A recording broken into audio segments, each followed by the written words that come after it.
आगे से हम देखते हैं जितनी भी नाव में मुसीबत आए प्रभु आगे से आए। अगर हमारा अगवा अगर सामने रहेगा तो कोई भी मुसीबत आएगा वो संभाल लेगा। और हमारे जीवन के सारे आशीष में अगर परमेश्वर आ गए तो हमारे आशीष को कोई चोरी नहीं कर सकता।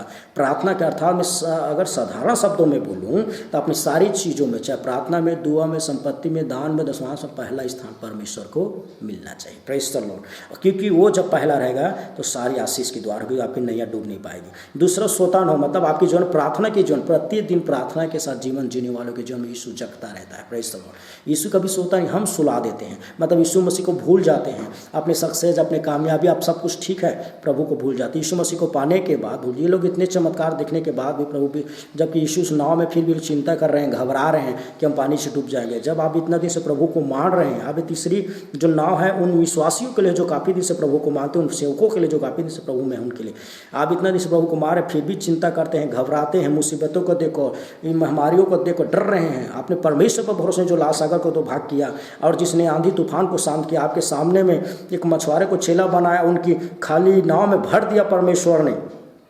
पानी पर चलने वाले यीशु पर आपको भरोसा नहीं आज मेरे प्रिय भाई बहनों, और जरा सी समस्या आती, घबराती, क्योंकि आपके जीवन में यीशु सो रहा था, तो आपके प्रार्थना और विश्वास के जीवन आप नहीं जी रहे हैं। दूसरा, आपके जीवन प्रभु आखिरी है, प्रथम नहीं है। प्रार्थना के साथ परमेश्वर को प्रथम स्थान देने के भरोसा परमेश्वर पर होती है, और इसलिए इनकी नैया डूब रही थी। तो तीसरा नैया भी समझ आएगा। 3 नाव, महत्वपूर्ण 3 नाव, मैं आशा करता हूँ 3 नाव के बारे में। और ये नाव कौन है? आज के डेट में हमारे आत्मिक प्रकाशन में बताऊँ तो हमारा जीवन एक नाव है। ये दुनिया भवसागर की तरह जो है, इसमें हमारा जीवन चलना है, और हमारे जीवन में भी 3 नाव की तरह कई प्रकार के परिस्थिति से गुजरना होता है।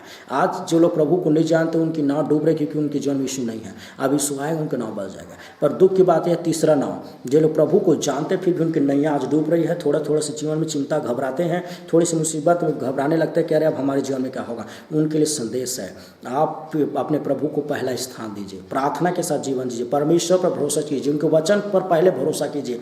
दुनिया क्या कहता नहीं, क्योंकि लिखा है 1 कोरिन्थियों 2:5 में, अगर मैं सही हूँ तो, आपका विश्वास मनुष्य ज्ञान पर, परमेश्वर की सामर्थ पर होनी चाहिए। जो आप बाइबल में पढ़ते हैं, जो घटनाएं मैं बताऊँ बिल्कुल सच्ची घटना है। Praise the Lord, hallelujah. मेरे प्रिय भाई बहन, ये वचन आपके जीवन बदलने जा रहा है। अगर इस जीवन को आप आमीन के साथ स्वीकार करेंगे, आपके जीवन संवरने जा रहा है। 3 नाव में अपने आप को मूल्यांकन कीजिए कि आपने कहाँ पर चूक किए हैं। अंतिम अगर आप विश्वासी हैं लंबे समय से, तो अंतिम नाव की तरह सोचिए कि आप प्रभु में इतना दिन जानने के बाद भी आपके जीवन में कोई परेशानी है, आपकी नैया, आपके जीवन डूब रही है, आपके काम सब चीज़ डूब रहा है। क्यों? इस नाव में आप कहीं ना कहीं प्रभु को सुला दिया था, आप प्रार्थना और विश्वास के जीवन नहीं जी रहे हैं, और कहीं ना कहीं प्रभु आपके इस नाव के द्वारा आप नाव की तरह आप पीछे में प्रभु को रख दिया, अर्थात आपके सारे चीज़ में आप खुद आगे आ गए हैं, प्रभु को भूल गए हैं।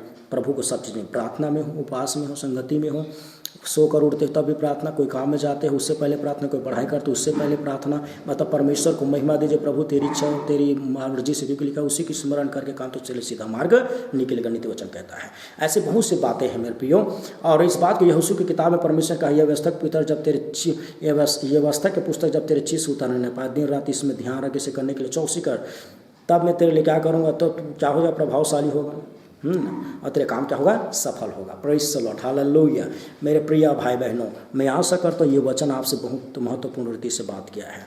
मेरे प्रियो, अगर ये वचन आपको अच्छा लगा, समझ आया, तो लाइक कीजिए, कमेंट कीजिए, शेयर कीजिए अपने दोस्तों मित्रों के पास, कि संदेश के द्वारा लोग आशीषित हो सके।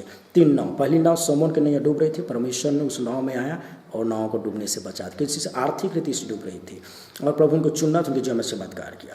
दूसरा नाव भी चेले लोग जा रहे थे, वो भी डूब रहा था, क्योंकि उस दोनों नाव में यीशु नहीं था, और जैसे यीशु दोनों नाव में, दोनों के जीवन बच गए। पर तीसरा नाव में यीशु था, फिर भी डूब रहा था, क्योंकि चेले लोग उतना विश्वासी होने के बावजूद प्रभु को पीछे रखा और उनको सुना रहे थे। हालेलुया।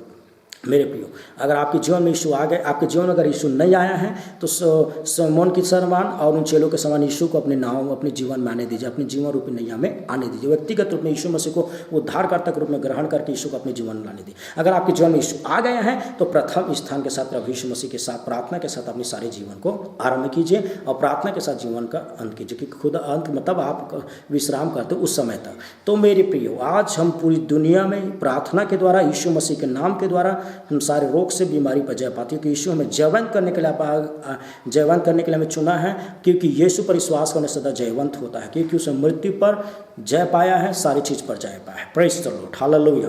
तो मेरे प्रियो, बहुत सी बातें हैं, और मैं आशा करता हूँ ये संदेश आपसे बातचीत किया है। और प्रभु ने तीनों नाव से आपको बात किया और अंतिम में परमेश्वर ने कहा 4:40, तुम्हें क्या विश्वास नहीं, तुम्हें इसलिए तुम क्यों डरते हो। अपने चेलों को प्रभु ने क्या क्या तुम्हें विश्वास नहीं इसलिए तुम क्यों डर, मतलब जिसको विश्वास को उल्टा क्या होता है, डरना। और तीसरा नाव क्यों डूब रहा था, क्योंकि उन लोगों के अंदर विश्वास नहीं था। जब यीशु उसके नैया में था, नैया नहीं डूब सकता, क्योंकि पहले जो नैया डूब रहा था जब यीशु आया तो नैया बच गया। जब तो इस बार तो यीशु खुद नाव में था फिर भी डूबा, क्योंकि यीशु को पीछे सुला दिया था और उसको पीछे रखे थे। मेरे प्रियो, आज अपने जीवन में यीशु पीछे नहीं, मतलब आपको जब कभी मन ही नहीं प्रार्थना किया तो प्रभु को नाम बोलते, प्रभु हमेशा प्रभु को सामने रखिए, प्रार्थना, दुआ, आराधना, प्रशंसा, नाम, दसवां, सब जो कुछ आप करते हो उसमें सब में। दूसरा, प्रभु को प्रार्थना विश्वास के साथ अपने जीवन में जिंदा रखिए, वचन पर विश्वास के द्वारा। हालेलुया। सो मैं पास्टर रवि बघेल में आप लोगों को फिर से हृदय से धन्यवाद करता हूँ मुझे सुनने के लिए। परमेश्वर इस वचन के द्वारा आशीष दे। आप इस वचन को सुनने के बाद व्यक्तिगत में प्रार्थना करके प्रभु वचन मेरे जीवन में काम करे करके मैं धन्यवाद देता हूँ। परमेश्वर ने मुझे इस योग्य ठहराया कि संदेश में आप लोगों के बीच में बांटूं। वीडियो क्वालिटी इतनी तो है, कुछ नहीं होता, आवाज़ अच्छा है, जरूर शेयर कीजिए। परमेश्वर आशीषित करे। मैं धन्यवाद देता हूं परमेश्वर को। सारी महिमा, आदर, जलाल, इज्जत परमेश्वर को मिले। आप लोगों को मैं व्हाट्सअप, यूट्यूब, फेसबुक के द्वारा हमेशा मैसेज देता रहता हूँ और आप भी मुझे रिस्पॉन्स देकर मैं उत्साह बढ़ाइए कि मैं परमेश्वर के आत्मा का अगुवाई में चलूँ। और आशा करता हूँ आप जहाँ कहीं आप सुरक्षित हैं और जल्द हमारे देश में प्रभु शांति लेने जा रहा है। आमीन के साथ स्वीकार करें। धन्यवाद हो। प्रार्थना सुनने के जय मसीह की। Praise the Lord. हालेलुया।